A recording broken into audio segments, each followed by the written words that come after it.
Not heard about the 28 girls that were hospitalized after using a Ouija board? Bruh, I'm breaking my kid code of silence with this one, but here's a quick story time. I'm playing the Ouija board in the Bronx. It's 1995, 1996. We don't got cell phones. The hangout spot is Vlad's apartment. Vlad's apartment got people in and out at all times, day and night. There's a Ouija board in the crib.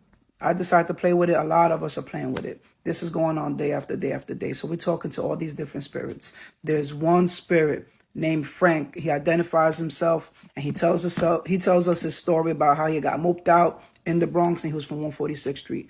The dude, he gave us vivid details down to like phone numbers and all that. He asked us to call his family. But this is where it got strange. At some point, Frank decided to show off his spirit skills and would identify people before they'll show up. And that started freaking us out. Like, Frank, we cool. We hear your story, but chill. Because, like, Lou would show up knocking on the door and the board just wrote Lou. Or the board would start reading. Now, this is the part that really got me.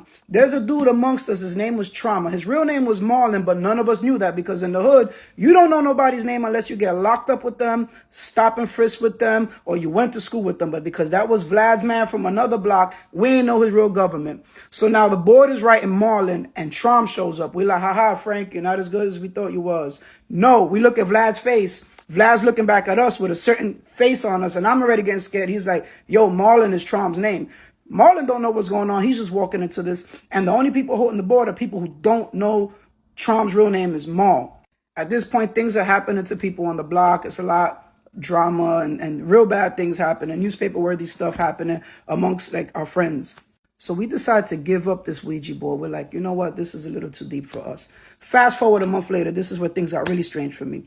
I see these two girls come out of building on my block. So all this took place on Creston Avenue on 197.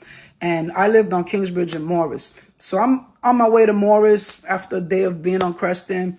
And I see these two girls, they walk out the building. Yo, Rich, what's good? What you doing right now? I'm like, nothing. Yo, come in the building. We playing the Ouija board. We're like, nah, I'm good. I don't want to play. We had this whole experience. I'm not with that no more. And she's like, nah, but it's real. It's real. I'm like, trust me.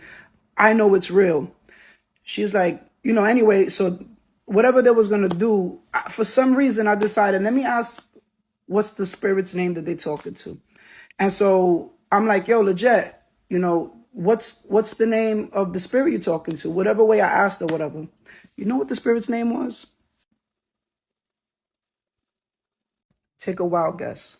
Shorty's was really talking to Frank on the Ouija board a month later. Anyway, we made a pact like the Goonies to never talk about it again. This is the first time somebody's talking about it in public. It's real, y'all.